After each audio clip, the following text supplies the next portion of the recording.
Olá, então agora nós vamos falar sobre a fermentação alcoólica, né? Então, se eu falo fermentação alcoólica, nós estamos falando do uso de alguns alimentos, né, que contêm assim os seus nutrientes e que eles vão ser convertidos em álcool, né? Em etanol como produto final e esse etanol é que vai ser utilizado lá na indústria.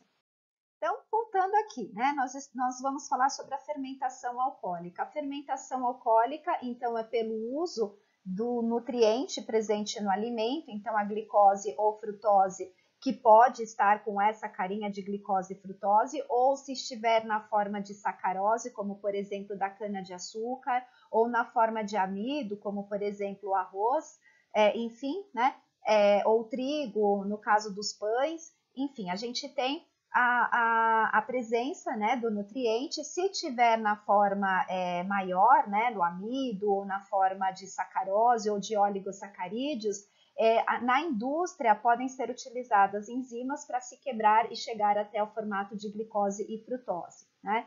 Aí é aplicada uma levedura, então isso é importante vocês saberem que no caso da fermentação alcoólica sempre vai ter uma levedura, aí o micro-organismo envolvido, em condições adequadas de pressão e temperatura, para que haja, né, para que essa levedura encontre condições adequadas de começar a utilizar essa glicose e essa frutose como fonte de energia, e daí se transforma então em álcool, que é o objetivo aí da fermentação alcoólica, em água e gás carbônico, né?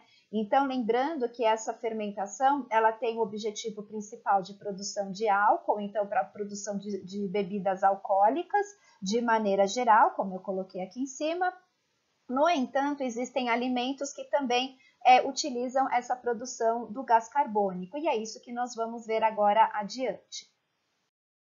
Quais são esses principais alimentos? Então, por exemplo, o pãozinho, né? Então, o pãozinho, eu coloco uma levedura, normalmente para produção de pães, aquele fermento biológico, que nada mais é do que uma levedura do gênero Saccharomyces, né? Então, a gente tem aí as leveduras, que são os micro-organismos envolvidos do gênero Saccharomyces, e o objetivo principal da fermentação, no caso de pães, é promover a formação desse gás carbônico e, consequentemente, levar ao aumento, né, o crescimento da massa desses pães, né? E quem é o produto, né? Quais são os nutrientes do quais essas leveduras extraem para a produção de ATP? A gente está falando das farinhas de cereais, então, por exemplo, aqui a farinha de trigo.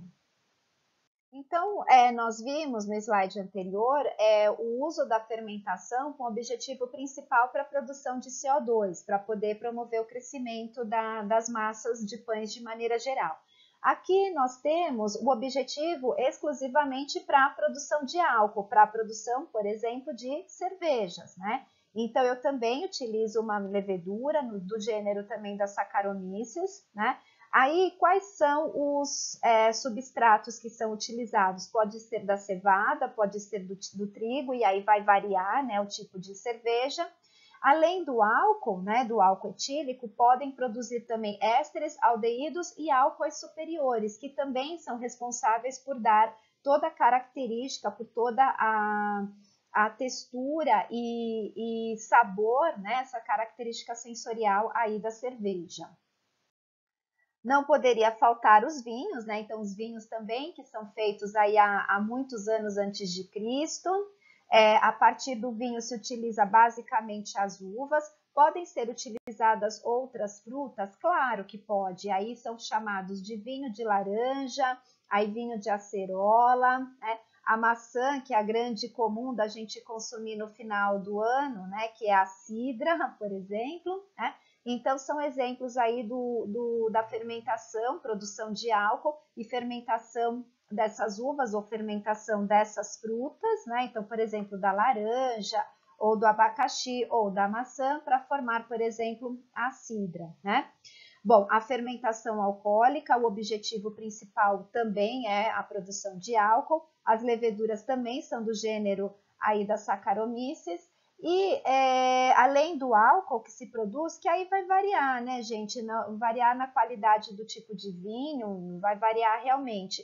e também podem produzir aí glicerol, acetaldeído, ácido succínico, ácido pirúvico, e todos eles vão dar um efeito aí, uma consistência não, mas um sabor peculiar aí a cada tipo de vinho, né?